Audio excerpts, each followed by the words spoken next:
Histoire d'info avec vous et ce qui vous a inspiré ce matin, ce sont ces mots de François Hollande, les relations entre les socialistes français et les Castro. C'est de l'histoire ancienne, compteur à moins 41 ans? Oui, et on va écouter François Hollande. C'est le message que j'avais tenu à délivrer quand je m'étais rendu à La Havane. C'est le message que je prononce encore aujourd'hui. Cet embargo, ce blocus doivent être maintenant effacés. On revient ce matin à la fin du mois d'octobre 1974, donc il y a plus de 41 ans.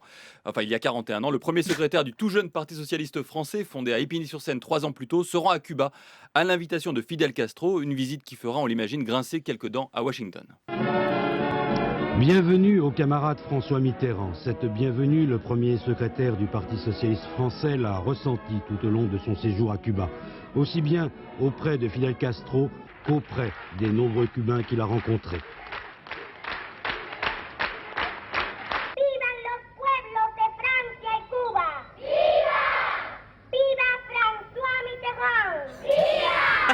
¡Viva! Viva François Mitterrand!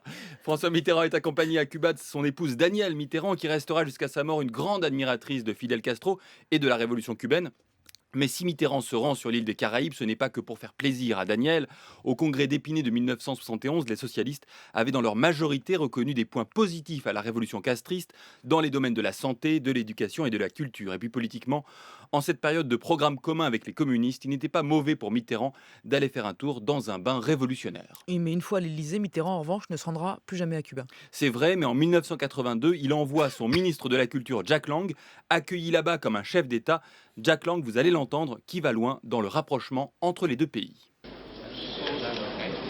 Fidel Castro aime beaucoup notre pays, lui-même a beaucoup appris de la Révolution française, de notre histoire, s'est réjoui de la victoire des socialistes en France, et il espère, comme nous, que sur les plans culturels et économiques, nos deux pays établiront ensemble des relations beaucoup plus étroites. Nous appartenons à la même famille latine, nous conduisons des expériences socialistes naturellement très différentes l'une de l'autre, très différentes l'une de l'autre. Néanmoins, notre volonté est la même, de construire une société au service des citoyens, au service du peuple, et non pas au service de quelques privilégiés. Ce lien entre les socialistes français et Cuba ne sera jamais véritablement rompu. Fidel Castro sera d'ailleurs reçu à l'Élysée en mars 1995 par François Mitterrand.